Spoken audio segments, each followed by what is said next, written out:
Sobre esse comentário aqui do Vini, ficou faltando eu falar para vocês da onde que vem esse ângulo, onde que esse ângulo entra no cálculo da força de atrito. Então eu trouxe aqui 2 exemplos para finalizar isso. A primeira situação é essa daqui, que seria uma pessoa puxando um bloquinho. O equivalente é eu pegar minha garrafinha aqui, eu tô puxando ela usando essa cordinha aqui, a minha força vai fazer esse mesmo ângulo que tá representado ali. Puxei essa garrafinha, vai surgir essa força de atrito contrária a essa tendência de movimento ou movimento. Mas perceba que essa força ela tem um ângulo. Então, quando eu for calcular essa força de atrito, não é essa força que eu vou usar. É somente a componente X dela, porque parte dela vai estar aqui se dividindo para cima. O mesmo acontece no caso do bloquinho caindo. Aqui tem muito desenho que eu fiz para explicar para vocês aqui do lado, mas pensem só no bloquinho que está caindo aqui, certo? Ele vai ter essa força Px, que vai estar provocando essa queda, e vai ter uma força de atrito contrária à tendência do movimento.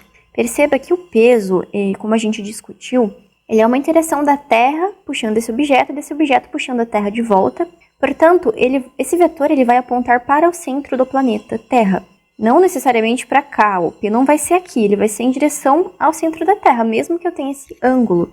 Daí por que eu fiz esses desenhos? Assim como aqui eu tive que dividir em a força X e a força Y, aqui também eu vou precisar dividir esse peso em PY e PX.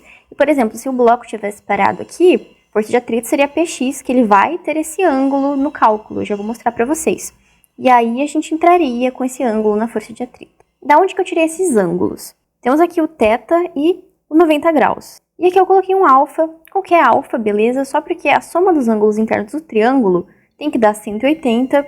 Então, em qualquer triângulo, soma é 180. Se eu tiver alfa e θ, obrigatoriamente o outro ângulo do triângulo tem que ser 90, você entendeu? Se eu estiver trabalhando com esses 3 aqui, tem que ser esses 3. Tem esses 2, vai ter que ter esse 3, porque senão não vai somar 180, não vai configurar um triângulo.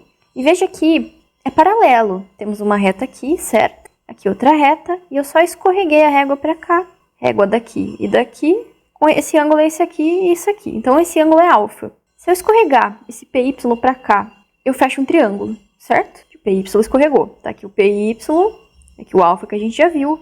E aqui é um 90, ele tá formado esse ângulo aqui com essa superfície, 90, beleza? Conta pra mim nos comentários se você consegue perceber isso.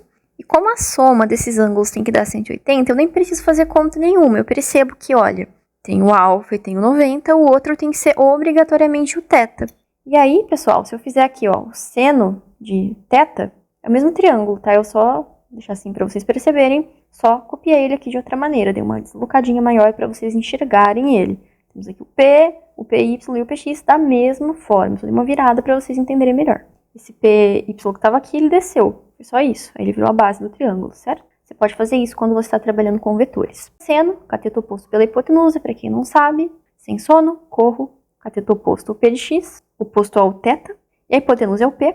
P é mg, que é o peso, referente à interação aí da massa com o campo gravitacional. Px é mg, seno θ. E aí vai entrar o seno no cálculo da força de atrito. Mas e aqui?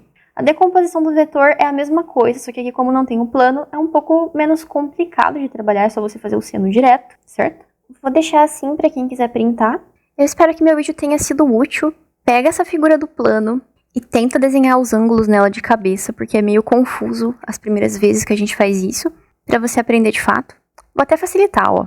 O desenho limpo aqui do plano, pega ele para mim e tenta desenhar essas forças. Tenta desenhar o peso, a normal, a força de atrito, para você ver se você mesmo aprendeu, porque olhando o professor fazer parece fácil, e às vezes a gente na hora de vai tentar fazer, esquece. No mais é isso, espero que meu vídeo tenha te ajudado, e até a próxima. Obrigada por assistir.